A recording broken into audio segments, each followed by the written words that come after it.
ਛੱਡ ਮਾਲਕ ਤੇ ਡੋਰਾਂ ਤੂੰ ਕਿਉਂ ਡੋਲਦਾ ਏ।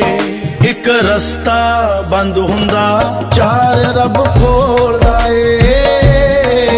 ਇੱਕ ਰਸਤਾ ਬੰਦ ਹੁੰਦਾ ਚਾਰ ਰੱਬ ਖੋਲਦਾ ਏ।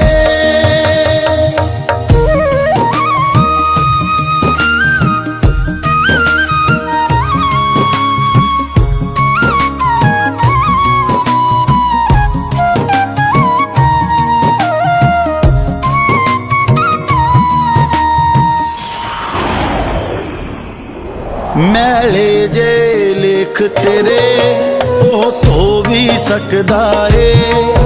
ਉਹ ਦੇ ਵੀ ਸਕਦਾ ਏ, ਉਹ ਖੋ ਵੀ ਸਕਦਾ ਏ।